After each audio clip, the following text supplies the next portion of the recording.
I think soccer managers generally are a little bit more animated. Oh, yeah, they have to be. Interesting. They have to be. But the one person that I would love to have a drink with and shoot the shit with would be John Madden.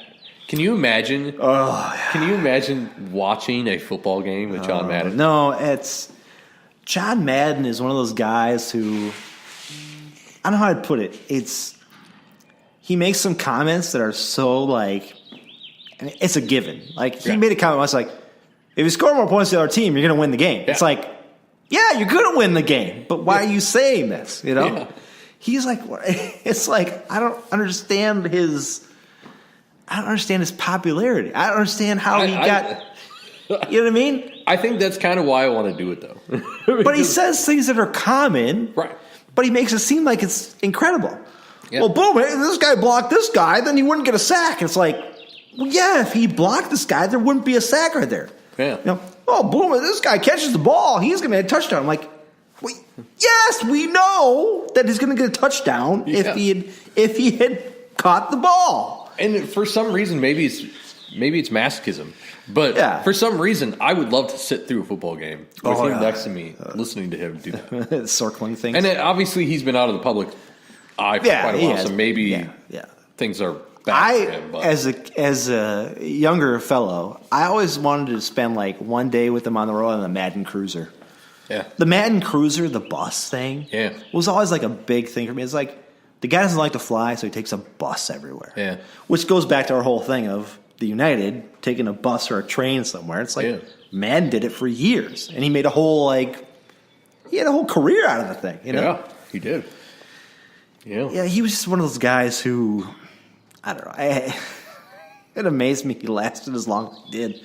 Because he really had no insight into the game, really. No, he didn't. He really didn't. He's like... That's why he wasn't the color commentator. He couldn't... so a quarterback drops out to pass, and he couldn't say, well, the quarterback's looking here, and it's a zone defense, and he's going to throw it here. He's like, well, he dropped out to pass here, and he threw it here, but he should have thrown it up here because that was open up there. It's like, but what was the defense? Well, I don't know what the defense was, but he should have thrown it up there. It's like, John, we know that he should have thrown it up there. I mean... Why are you so excited about it? You know?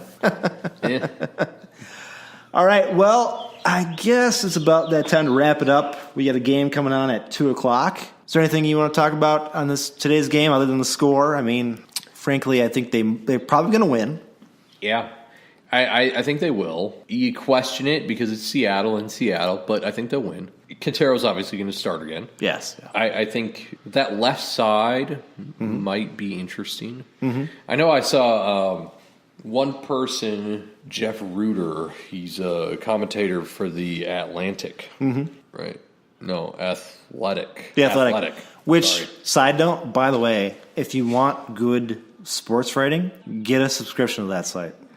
Yeah, I know. It is fantastic. It is fantastic. Yeah. It's a great website to get your sports fix on. There's a lot of great writers who have gone to that site now, and it is subscription. You're paying for it. Yeah. But it's better than ESPN. I'm telling you. I've heard really good things. Jeff Reuter, I think, is fantastic. I follow him on Twitter. He's got a lot of good insight. And he has his favorite lineup for today. Mm-hmm.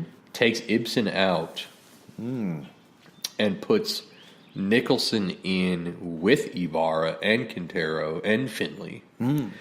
And it's scary, terrifying. Friday the 13th, terrifying. Yeah. On defense. Because you put Schuler alone in midfield. Well, that's a terrible idea. But the offensive side, I mean, having Nicholson, Ibarra, Quintero, Finley, and Ramirez sounds pretty exciting. Well, you got Finley and Nicholson, who are both very quick guys off the dribble.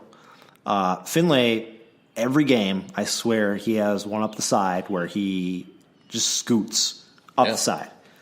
And Nicholson can do the same thing. That's scary for a team, but you're right. Defensively, you can't do that. You just can't do it. It'd be terrifying. It would. No. At the same time, it'd be kind of interesting to see what happens. Well, you'd have to score like 5 goals. Yeah. You'd have to play the whole. I go back to NFL references. You have to play the whole. air raid or run and shoot offense where you score a lot of points, and your defense is terrible, and you have to hope that you can hold out in a 7-6 win or a 5-4 win or whatever it is. Yeah. You just have to hope that you score more goals than their team, and your defense makes one stop a game. Which I don't know if I can trust our defense to make one stop a game at this point. You know what I mean? Yeah, I agree. I mean, I just don't see it. It's intriguing, though. It is intriguing. It is intriguing. I'd love to see Heath do some different things with his lineups, but we all know Adrian Heath is not the type of guy. You always have to worry about the people who are going to say, why in the hell did you do that? Well, he could say, because I felt like it, because I'm the coach. Right. That's true. Who cares what we think? Right. I mean, does he listen? He doesn't listen to this podcast. He doesn't listen to any podcast, I'm sure. I hope not. Does he? I mean, he doesn't give a shit. Why would he? Right. He's the coach. It's his mind. It's his deal. I mean, it's whatever he wants to do. I don't care what I do. It's what he wants to do. I agree. So today's game is at 2:00. Seattle. 2:30, I think. 2:30. Yeah. Seattle Sounders. This will be up on Tuesday, so they will have played this game already. Unfortunately, next time we do this podcast, hopefully they will have played a game on Saturday, and we could talk about it. Pretty sure they do. Other than that, I don't think we have anything else to say. So this has been the Loonies Podcast with Tony and Dave, and we'll see you guys next time. All right, see ya.